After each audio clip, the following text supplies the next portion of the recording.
Friends, ಎಲ್ಲರೂ ಹೇಗಿದ್ದೀರಾ? ನಾನು ನಿಮಗೆ ಲಾಸ್ಟ್ ವಿಡಿಯೋದಲ್ಲಿ ಹೇಳಿದ್ದೆ ಮಂಗಳಾದೇವಿ ತಾಯಿದು ಸ್ಟೋರಿ ನಾನು ತಿಳ್ಕೊಂಡ್ಬಿಟ್ಟು ಹೇಳ್ತೀನಿ ಅಂತ ಅಂದ್ಬಿಟ್ಟು. ಬನ್ನಿ ಶುರು ಮಾಡೋಣ. ನಾನು ಸ್ವಲ್ಪ ನೋಡ್ಕೊಂಡು ಹೇಳ್ತಾ ಇದ್ದೀನಿ, ಯಾಕೆಂದ್ರೆ ಇದ್ರಲ್ಲಿ ಏನಾದ್ರು ತಪ್ಪಿದ್ರೆ ಅಥವಾ ಇದ್ರಲ್ಲಿ ಬೇರೆ ಏನಾದ್ರು ಬೇರೆ ತರನೇ ಇದ್ರೆ ದಯವಿಟ್ಟು ಕ್ಷಮಿಸಿ ಅಂತಾನೆ ಕೇಳ್ತೀನಿ. ನಾನು ನೋಡ್ಕೊಂಡ್ಬಿಟ್ಟೆ ಓದಿ ಅದ್ರದ್ದು ಅರ್ಥ ತಿಳ್ಕೊಂಡ್ಬಿಟ್ಟೆನೆ ವಿಡಿಯೋ ಮಾಡ್ತಾ ಇದ್ದೀನಿ. ಇದ್ರಲ್ಲಿ ಏನಾದ್ರು ತಪ್ಪಿದ್ರೆ ಕ್ಷಮಿಸಿ ಅಂತ ನಾನು ಇನ್ನೂ ಒಂದ್ಸತಿ ಕೇಳ್ತಾ ಇದ್ದೀನಿ. ಬನ್ನಿ ಶುರು ಮಾಡೋಣ. ಸೊ ನಾನ್ ಬಂದು ಮಂಗಳಾದೇವಿ ಟೆಂಪಲ್ದು ಸ್ಟೋರಿ ಹೇಳ್ತಾ ಇದ್ದೀನಿ. ಗೂಗಲ್ ಅಲ್ಲಿ ನಾನು ನೋಡ್ಕೊಂಡ್ಬಿಟ್ಟೆ ಹೇಳ್ತಾ ಇರೋದು, ಯಾಕಂದ್ರೆ ನನ್ಗೆ ಸ್ಟೋರಿ ಎಲ್ಲ ಏನು ಗೊತ್ತಿಲ್ಲ. ಇಷ್ಟೊಂದ್ ಜನ ಬೇರೆಯವ್ರಿಗೆ ಹೇಳಿರೋದನ್ನ ಕೇಳಿದ್ದೀನಿ ಅಷ್ಟೇ. ಸೊ ಅದ್ರ ಬಗ್ಗೆ ಕ್ಲಾರಿಟಿ ಆಗಿ ನಾನು ಗೂಗಲ್ ಅಲ್ಲಿ ತಿಳ್ಕೊಬಿಟ್ಟು ಹೇಳ್ತಾ ಇದ್ದೀನಿ.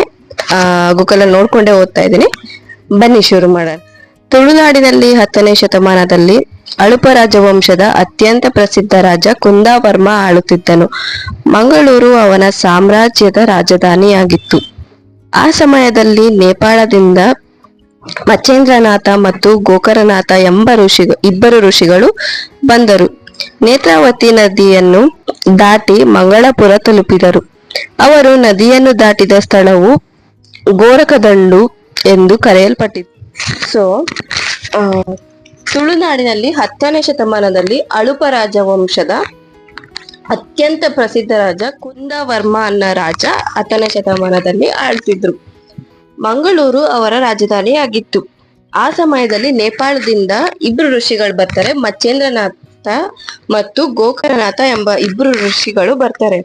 ಅವರು ಆ ನೇತ್ರಾವತಿ ನದಿನ ಏನ್ ದಾಟಿರ್ತಾರಲ್ಲ ಇಬ್ರು ಋಷಿಗಳು, ಆ ದಾಟಿರ ಇದನ್ನ ಏನಂತ ಹೆಸರು ಕರೀತಾರೆ ಅಂತ ಗೋರಖ ದಂಡು ಅನ್ನೋ ಹೆಸರನ್ನ ಇಡ್ತಾರೆ. ಅವರು ನೇತ್ರಾವತಿಯ ದಡದ ಸಮೀಪವಿರುವ ಸ್ಥಳವನ್ನು ಆರಿಸಿಕೊಂಡರು. ಇಬ್ರು ಋಷಿಗಳು ನೇತ್ರಾವತಿ ನದಿಯ ಸಮೀಪದಲ್ಲಿರುವ ಒಂದು ಸ್ಥಳನ ಆರಿಸ್ಕೊಳ್ತಾರೆ. ಅದು ಒಮ್ಮೆ ಕಪಿಲ ಋಷಿಯ ಚಟುವಟಿಕೆಗಳ ಕೇಂದ್ರವಾಗಿತ್ತು. ಅದು ಬಂದು ಹಳೆ ಋಷಿ ಕಪಿಲ ಋಷಿ ಅಂತ, ಅವರ ಹೆಸರು ಕಪಿಲ ಅಂತ ಅಂದ್ಬಿಟ್ಟು ಆ ಋಷಿಗಳದ್ದು ಚಟುವಟಿಕೆಗಳ ಕೇಂದ್ರ ಆಗಿತ್ತು ಅಲ್ಲಿ ಮುಂಚೆ. ಅಲ್ಲಿ ಅವರ ಆಶ್ರಮವಿತ್ತು ಮತ್ತು ಅದೊಂದು ದೊಡ್ಡ ಶಿಕ್ಷಣವಾಗಿತ್ತು. ಕಪಿಲ ಋಷಿ ಅಲ್ಲಿ ಅದೊಂದು ದೊಡ್ಡ ಕೇಂದ್ರ ಸ್ಥಳ ಆಗಿತ್ತು. ಅಲ್ಲಿ ಅವ್ರು ಅದನ್ನ ನಿರ್ಮಿಸ್ಕೊಂಡಿದ್ರು ಕಪಿಲ ಋಷಿ ಅನ್ನೋರು, ಹಳೆ ಋಷಿಗಳು. ಇಬ್ಬರು ಸಂತರ ಆಗಮನವನ್ನು ತಿಳಿದ ರಾಜನು ಅವರನ್ನು ಭೇಟಿಯಾಗಲು ಬಂದನು. ಕುಂದವರ್ಮ ರಾಜ ಇದಾರಲ್ಲ, ಅವರು ಋಷಿಗಳನ್ನ ಬಂದಿರೋರ್ನ ಭೇಟಿ ಮಾಡಕ್ಕೆ ಬರ್ತಾರೆ. ತನ್ನನ್ನು ತುಳುನಾಡಿನ ರಾಜನೆಂದು ಪರಿಚಯಿಸಿಕೊಂಡ ಅವರು ಅವರಿಗೆ ಗೌರವ ಸಲ್ಲಿಸಿದರು. ಕುಂದವರ್ಮ ರಾಜ ಋಷಿಗಳಿಗೆ ಪರಿಚಯ ಮಾಡ್ಕೊಂಡ್ರು. ನಾನು ಈ ತುಳುನಾಡಿನ ರಾಜ ಅಂತ ಹೇಳ್ಬಿಟ್ಟು ಅವರು ಕುಂದವರ್ಮ ರಾಜನು ಪರಿಚಯ ಮಾಡ್ಕೊಂಡ್ರು. ಮತ್ತು ಋಷಿಗಳಿಗೆ ಏನ್ ಗೌರವ ಸಲ್ಲಿಸ್ಬೇಕು ಮತ್ತೆ ಏನೇನ್ ಸಹಾಯ ಬೇಕು, ಏನೇನ್ ಪ್ರೋತ್ಸಾಹ ಬೇಕು, ಆ ರಾಜ ಅದನ್ನ ನೋಡ್ಕೊಂಡ್ರು. ರಾಜನ ನಮೇತ್ರ ಮತ್ತು ಸದ್ಗುಣಗಳಿಂದ ಸಂತುಷ್ಟರಾದ ಅವರು ಅವನ ರಾಜ್ಯವನ್ನು ಪವಿತ್ರ ಸ್ಥಳವಾಗಿದೆ ಮತ್ತು ಇಂದಿನ ಪವಿತ್ರ ಸಂತರು ಮತ್ತು ಋಷಿಗಳು ಚಟುವಟಿಕೆಗಳಿಂದ ಪವಿತ್ರವಾಗಿದೆ ಎಂದು ಅವರಿಗೆ ತಿಳಿಸಿದರು. ರಾಜಂದು ಜಾಗ ಬಂದ್ಬಿಟ್ಟು ಅದು ಅವ್ರದ್ದು ರಾಜಂದು ಇದಿರುತ್ತಲ್ವಾ, ಒಂದು ಏನ್ ಹೇಳ್ತಾರೆ, ಫುಲ್ ಒಂದು ಕಿಂಗ್ಡಮ್ ಅಂತ ಇರುತ್ತಲ್ವಾ, ಒಂದು ರಾಜ್ಯ ಇರುತ್ತಲ್ಲ, ಅದು ತುಂಬಾ ಪರಿಶುದ್ಧವಾಗಿದೆ ಮತ್ತೆ ತುಂಬಾ ಒಳ್ಳೆ ಇದಾಗಿದೆ, ಪವಿತ್ರವಾದ ಸ್ಥಳ ಇದು ಅಂತ ಋಷಿಗಳು ಹೇಳ್ತಾರೆ. ಅವರು ತಮ್ಮ ಆಶ್ರಮವನ್ನು ನಿರ್ಮಿಸಲು ಮತ್ತು ಅವರ ರಕ್ಷಣೆ ಮತ್ತು ಆಶ್ರಯದಲ್ಲಿ ತಮ್ಮ ಧಾರ್ಮಿಕ ಚಟುವಟಿಕೆಗಳ ಕೇಂದ್ರವಾಗಲು ಅವರಿಗೆ ಭೂಮಿಯನ್ನು ನೀಡುವಂತೆ ಅವರು ವಿನಂತಿಸಿದರು. ಋಷಿಗಳು ಕುಂದವರ್ಮ ರಾಜನ್ನ ಕೇಳ್ತಾರೆ, ಈ ಭೂಮಿ ತುಂಬಾ ಪವಿತ್ರವಾಗಿದೆ, ನಮ್ಗೆ ಇಲ್ಲಿ ಆಶ್ರಯ ಸಿಗ್ಬೋದಾ, ರಕ್ಷಣೆ ಸಿಗ್ಬೋದಾ, ಮತ್ತೆ ಇಲ್ಲೊಂದು ನಾವು ಕೇಂದ್ರ ಮಾಡ್ಬೋದಾ ಅಂತ ಎಲ್ಲ ರಾಜನ್ನ ಒಂದು ಪರ್ಮಿಷನ್ ಕೇಳ್ತಾರೆ. ಕುಂದವರ್ಮನಿಗೆ ತನ್ನ ಭೂಮಿಗೆ ಇಷ್ಟೊಂದು ಘೋರ ಇತಿಹಾಸವಿದೆ ಎಂದು ತಿಳಿದಾಗ ನಿಜಕ್ಕೂ ಆಶ್ಚರ್ಯವಾಯಿತು. ಕುಂದವರ್ಮ ರಾಜನ್ಗೆ ನಮ್ಮ ಭೂಮಿ ಇಷ್ಟು ಮಟ್ಟಿಗೆ ಒಂದು ಇತಿಹಾಸ ಇದೆಯಾ ಅಂತ ಅನ್ಬಿಟ್ಟು ತುಂಬಾನೇ ಅವ್ರಿಗೆ ಆಶ್ಚರ್ಯವಾಯ್ತು. ಈ ಪುಣ್ಯಾತ್ಮರಿಂದ ಆತನಿಗೆ ಒಂದು ಕಾಲದಲ್ಲಿ ತನ್ನ ನಾಡಿನಲ್ಲಿ ಮಾತೆ ಮಂಗಳಾದೇವಿಗೆ ಸಮರ್ಪಿತವಾದ ದೇವಾಲಯವಿತ್ತು ಎಂದು ತಿಳಿಯಿತು. ಋಷಿಗಳಿಂದ ಕುಂದವರ್ಮ ರಾಜನಿಂದ ಗೊತ್ತಾಯ್ತು ಋಷಿಗಳಿಗೆ ಮಂಗಳಾದೇವಿ ದೇವಸ್ಥಾನ ಅಲ್ಲಿ ಒಂದು ದೇವಿದು ಇದಿದೆ ಅಂತ. ಅದೊಂದು ಸಮರ್ಪಿತವಾದ ಜಾಗ ಇದೆ ಅಂತ ಅನ್ಬಿಟ್ಟು ಕುಂದವರ್ಮ ರಾಜನಿಂದ ಗೊತ್ತಾಯ್ತು ಋಷಿಗಳಿಗೆ. ಅವರಿಂದ ವಿಕಾಸೀನ, ಅಂಡಾಸುರ, ಪರಶುರಾಮ ಮತ್ತು ಪರಶುರಾಮ ನಿರ್ಮಿಸಿದ ಮಂಗಳ ದೇವಿಯ ದೇವಾಲಯದ ಕಥೆಯನ್ನು ಕೇಳಿದರು. ಯಾರು ಕೇಳ್ತಾರೆ? ಋಷಿಗಳು ಅಂತ ಅನ್ಕೊಳ್ತೀನಿ. ಅಲ್ಲ ಸಾರಿ, ಋಷಿಗಳು ಕುಂದವರ್ಮ ರಾಜನ್ಗೆ ಹೇಳಿರೋದಂತ ಅನ್ಕೊಂಡಿದ್ದೀನಿ. ಹಂಗೆ ಕರೆಕ್ಟಾಗಿ ಸ್ಟೋರಿ ಗೊತ್ತಿಲ್ಲ, ಅದಕ್ಕೆ ನಾನು ಓದಿ ಅದ್ರ ಬಗ್ಗೆ ತಿಳ್ಕೊಂಬಿಟ್ಟು ಹೇಳ್ತಾ ಇದ್ದೀನಿ. ತಪ್ಪಿದ್ರೆ ಕ್ಷಮೆ ಇರಲಿ.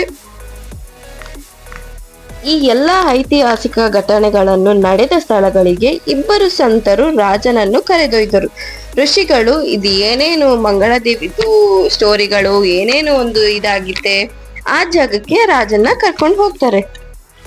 ಆ ಸ್ಥಳವನ್ನು ಅಗೆದು ಮಂಗಳದೇವಿಯ ಪ್ರತೀಕವಾದ ಲಿಂಗ ಮತ್ತು ಧಾರಾಪಾತ್ರವನ್ನು ಹಿಂಪಡೆಯಲು ಮತ್ತು ರಕ್ಷಣೆಗಾಗಿ ನಾಗರಾಜನ ಜೊತೆಯಲ್ಲಿ ಅವುಗಳನ್ನು ಪ್ರತಿಷ್ಠಾಪಿಸಲು ರಾಜನನ್ನು ಕೇಳಿಕೊಂಡರು. ಮಂಗಳದೇವಿದು ಏನು ಮೂರ್ತಿ ಇದೆ ಅದು ಮುಚ್ಚೋಗಿದೆ, ಅದನ್ನ ಬಂದ್ಬಿಟ್ಟು ಆ ಲಿಂಗನ ಮತ್ತೆ ತೆಗೆದ್ಬಿಟ್ಟು ಮತ್ತೆ ಪುನಃ ಸ್ಥಾಪನೆ ಮಾಡ್ಸೋಣ ಅಂತ ಅನ್ಬಿಟ್ಟು ಅದ್ರ ಜೊತೆಗೆ ನಾಗರಾಜಂದು ಕಲ್ಲು ಕೂಡ ಇರ್ಬೇಕು, ಅಂದ್ರೆ ವಿಗ್ರಹನೂ ಇರ್ಬೇಕು ಅಂತ ರಾಜನಲ್ಲಿ ಕೇಳ್ಕೊಡ್ತಾರೆ ಋಷಿಗಳು. ಕುಂದವರ್ಮನು ಇಬ್ರು ಋಷಿಗಳ ಸಲಹೆಯನ್ನು ಪಾಲಿಸಿದರು. ರಾಜನು ಕೂಡ ಋಷಿಗಳು ಏನ್ ಹೇಳ್ತಾರೆ ಅದನ್ನ ಪಾಲಿಸ್ತಾರೆ. ಪುಣ್ಯಕ್ಷೇತ್ರದ ಮೇಲೆ ಶ್ರೀ ಮಂಗಳದೇವಿಯ ಭವ್ಯವಾದ ಗುಡಿ ನಿಂತಿತ್ತು. ಆ ಪುಣ್ಯ ಕ್ಷೇತ್ರದಲ್ಲಿ ಮಂಗಳದೇವಿಯ ಒಂದು ಭವ್ಯವಾದ ಗುಡಿ, ಅಂದ್ರೆ ಒಂದು ಭವ್ಯವಾದ ಒಂದು ಇದು ನಿಂತಿತ್ತು ಆ ಊರಲ್ಲಿ. ಇಬ್ಬರು ಋಷಿಗಳು ಸ್ವಂತ ಮಾರ್ಗದರ್ಶನ ಮತ್ತು ಕೆಲಸದ ನಿರ್ವಹಣೆಯನ್ನು ಮೇಲ್ವಿಚಾರಣೆ ಮಾಡಿದರು.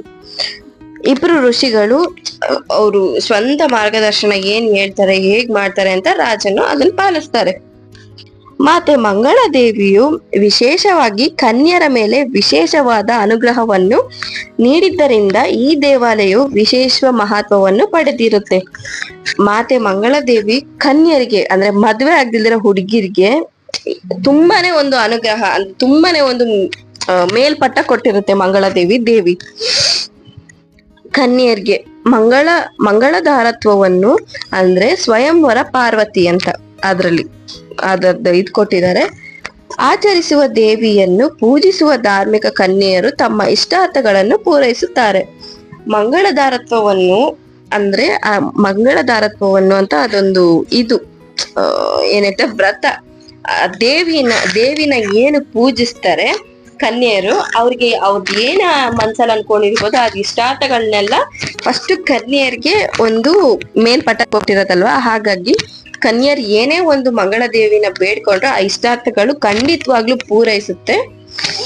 ಅವರಿಗೆ ಹೆಚ್ಚು ಸೂಕ್ತವಾದ ಗಂಡಂದಿರು ಕೂಡ ಸಿಗುತ್ತಾರೆ. ಯಾರ್ ಕನ್ಯರು ಮದ್ವೆ ಆಗದೆ ಇರ್ತಾರೆ ಹುಡುಗಿರ್ಗಳು, ಅವರಿಗೆ ಸೂಕ್ತವಾದ ಗಂಡಂದಿರ್ನ ಮಂಗಳದೇವಿ ತಾಯಿ ಹೋಲಿಸಿ ಕೊಡ್ತಾರೆ. ಇಂದಿಗೂ ಕದ್ರಿ ಯೋಗಿ ರಾಜದ ಮಠದ ಮುಖ್ಯಸ್ಥರು ಕದ್ರಿ ದೇವಸ್ಥಾನದ ಉತ್ಸವದ ಮೊದಲ ದಿನದಂದು ಮಂಗಳದೇವಿ ದೇವಸ್ಥಾನಕ್ಕೆ ಭೇಟಿ ನೀಡುತ್ತಾರೆ ಮತ್ತು ದೇವಿಗೆ ಪ್ರಾರ್ಥನೆ ಮತ್ತು ರೇಷ್ಮೆ ಬಟ್ಟೆಯನ್ನು ಅರ್ಪಿಸುತ್ತಾರೆ. ಇಂದಿಗೂ ಅಷ್ಟೇ ಕದ್ರಿ ದೇವಸ್ಥಾನದ ಮುಖ್ಯಸ್ಥರು ಯೋಗಿರಾಜ ಮಠದ ಮುಖ್ಯಸ್ಥರು, ಕದ್ರಿ ದೇವಸ್ಥಾನದ ಮುಖ್ಯಸ್ಥರು ಇರ್ತಾರಲ್ಲ, ಅವರು ಮೊದಲು ಬಂದ್ಬಿಟ್ಟು ಮೊದಲನೇ ದಿನದ ಮಂಗಳದೇವಿ ದೇವಸ್ಥಾನಕ್ಕೆ ಭೇಟಿ ನೀಡ್ಬಿಟ್ಟು ತಾಯಿಗೆ ರೇಷ್ಮೆ ಬಟ್ಟೆಯನ್ನ ಅರ್ಪಿಸ್ತಾರೆ. ಎಷ್ಟು ಚಂದ ಅಲ್ವಾ? ನೋಡಿದ್ರ ನಮ್ಮ ಮಂಗಳದೇವಿ ತಾಯಿದು ಎಷ್ಟು ಮಟ್ಟಿಗೆ ಸ್ಟೋರಿ ಇದೆ, ಹೇಗೆ ಬಂತು, ಏನು ಕಥೆ ಅಂತ ನಾನು ಕೂಡ ಅಷ್ಟೇನೆ ಇದನ್ನ ಓದ್ಬಿಟ್ಟು ತಿಳ್ಕೊಂಡಿದ್ದೀನಿ. ಬೇರೆಯವ್ರನ್ನ ಕೇಳೋಣ ಅಂತಂದ್ರೆ ಅವ್ರ ಪಡಿ ಕೆಲ್ಸದಲ್ಲಿ ಬಿಸಿ ಇರ್ತಾರೆ ಅಲ್ವಾ. ಸೊ ಹಂಗಾಗಿ ನಾನು ಗೂಗಲ್ ಅಲ್ಲಿ ಸ್ವಲ್ಪ ತಿಳ್ಕೊಂಡ್ಬಿಟ್ಟು ನನಗ್ ಗೊತ್ತಿರಂಗೆ ಹೇಳಿದೀನಿ. ಇದ್ರಲ್ಲಿ ಏನಾದ್ರು ತಪ್ಪಿದ್ರೆ ಕ್ಷಮಿಸಿ. ಇನ್ನು ಬೇರೆ ಏನಾದ್ರು ಅದ್ರ ಬಗ್ಗೆ ಗೊತ್ತಿದ್ರೆ ಕಮೆಂಟ್ ಮಾಡಿ ನೀವು. ಸೊ ಇಷ್ಟ ಆಗುತ್ತೆ ಮಂಗಳ ದೇವಿ ತಾಯಿದು ಸ್ಟೋರಿ ಬಂದ್ಬಿಟ್ಟು. Thank you.